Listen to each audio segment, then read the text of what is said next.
This is the Fimi Mini version 3, and it is a sub 250 gram drone, meaning you don't have to register with the FAA, with a 4K camera and a whole bunch of intelligent flight modes. It has follow me, it has a handful of quick shots.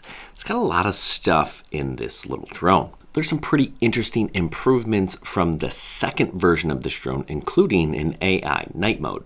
So might this be the alternative to DJI that you're looking for? Let's find out.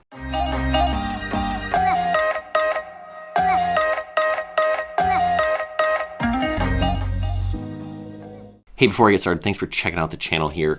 We do drone videos, we do lots of different stuff, but we try to be honest. I'm gonna tell you the good and the bad. And if that's your jam, hit that subscribe button so you don't miss more content. All right, let's get after it. All right, so what are the specs on this guy? We've got a 9-kilometer range, which in miles is, hey Siri, how many miles is 9 kilometers? It's 5.6 miles. It has a half-inch sensor which can take up to 48 megapixel photos. We'll talk about the quick shots, the follow me, there's a panoramic mode, there's a time-lapse mode.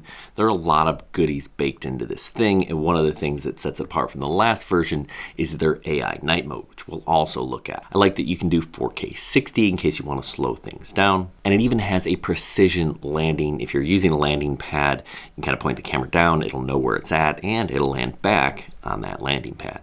Oh yeah, another thing, this drone does not have geofencing, so if that's something important to you, you may want to check this out. And on the topic of geofencing, I have some news about a manufacturer actually removing geofencing. You're not going to want to miss that information when I release it. So before we look at some of the picture and video coming out of this thing, let's talk about why this might be a decent option for you. So most mini drones come in right around $300, and this one is about $350.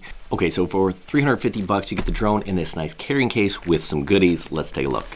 I get a spot for 2 extra batteries. If I had one in the drone, that makes 3. We've got a spot for a remote controller. Now this may seem like not a big deal, but I don't actually have to take the sticks off and store them in the controller. I really like that in a case because it just makes it easy to pull this out and not worry about my sticks getting damaged. Now I can take them off and store them in the bottom of the controller here, which is what I have to do with some cases or bags, but they thought about that here, so that's really cool. You get extra props and cables and all the things you're going to need, the literature, that manual, and all those fun goodies all store right up here. But under the drone, there's something that manufacturers just stopped including that Fimi did, and that's this. Now, this may not look like a lot, but we get a charging brick able to charge 2 things at once. So I could charge the controller and the drone, or I could charge both batteries. It's a little 45-watt brick. So to get this drone in that package for $350, you need to use the coupon code available on Amazon. Otherwise, I think it's like $430, but just clip the coupon, bring the price down. So maybe you're thinking, well, I know Fimi made a version 2. Should I just opt for the version 2? Well, let's talk about what makes the version 3 a little bit better. And you can take a look at this chart, which will give you all of the differences, but I'm going to highlight some of the things that I think are important. This field of view, basically the same. We went from 81 to 79. Version 2 had an aperture of f2.2, and this one we have a larger f1.6. So the version 3 has a half-inch sensor. The version 2 had a 1/2.5-inch sensor.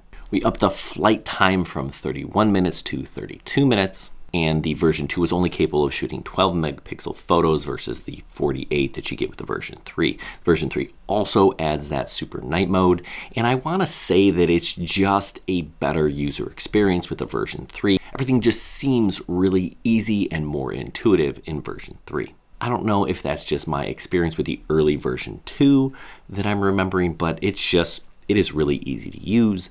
A lot of people don't like using things that aren't DJI because they're not intuitive. This one certainly is. So another thing I wanted to test was, would the Fimi version 2 battery work on this version 3? The answer is absolutely. It does work, so that's kind of nice too. Okay, so let's take a look at some of the pictures and video coming out of this thing. So all the video we're going to watch here was recorded in 4K at 30 frames a second. It was, of course, recorded to an onboard SD card that I then removed and put on my computer to take a look at the footage. And it is nice that this thing has a full 3-axis gimbal, and I do really like the pictures and video coming out of this thing. We'll look at some pictures in a little bit. We'll also take a look at night mode, and these are standard settings. I did not change anything, although there is a pro mode, and you can manipulate some of the settings in this drone. No, it does not have an adjustable aperture, but you can change the shutter speed and ISO, white balance, and all those fun things like that. So if that's something you're interested in doing, you want to shoot more professional type photos, yeah, you can. Now, this is a 1/2-inch sensor, and I shot most of my shots. This was a little bit of contrast of light there, but most were at day. Now, here we have a look at the night mode. Night mode off on the left and on the right. It almost always wants it on. It senses the light and says, hey, you should turn night mode on. Here is a shot. Night mode is off, and then boom, I turned it on, and it's like, yeah, you get a little bit more picture here. So night mode off on the left, on the right, definitely a difference. It unsurprisingly takes decent pictures, and you have a couple of options. You can take an 8-megapixel photo, a 12-megapixel photo. This is 12. An 8-megapixel just zooms in. That's all it's doing. And you also have the option to take a 48-megapixel. That's what this is. And you know, is it much better? Well, 48 on the right, and then when we zoom in, this is a standard photo zoomed in 5 times, and this is a 48 megapixel photo zoomed in 5 times, maybe a tiny bit, but not a ton. You can also take pano photos, which are really cool. So yeah, good pictures and video. Let's take a look at some of the flight modes. This is follow me. There I intentionally am hiding up. Yep, it found me. I'm going to go under the tree and it's going to find me again. It does a really nice job. There are a handful of different follow modes. If you're walking around, it's going to do a pretty good job. But I thought, you know what? How does it do if I'm moving a little bit faster? So I went and grabbed an e-bike and I did some follow modes. I tried the parallel, and it will follow your bike up to I found about 12 to 15 miles an hour was kind of the limit. But it really definitely struggled a little bit more finding a faster object if I was to move out of screen, or if there was, say, a tree that was going to get in my way. So just kind of keep that in mind when you're doing some follow me modes. Another really nice feature is it tells you the virtual home points. That H, that's where I initially took off. So it's going to let you know where you need to fly to if that's where you want to land. Now I've obviously moved around and I can reset my home point if needed. It does have both some intelligent flight modes as well as some quick shots.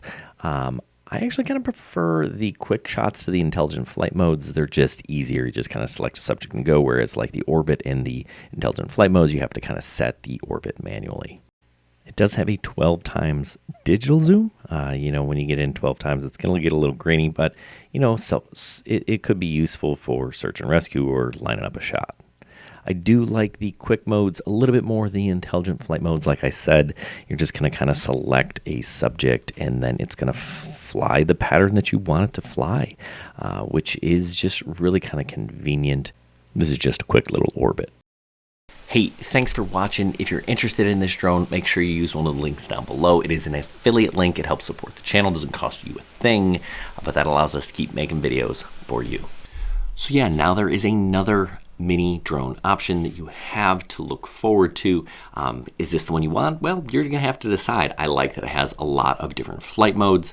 There's a lot going for this tiny little quad. So you're gonna have to decide for yourself. Do you want something like this? Do you want, a DJI Mini 4K? Do you want a Specta Mini? Do you want Holy Stone's new drone, Fly? There's a lot of options out there.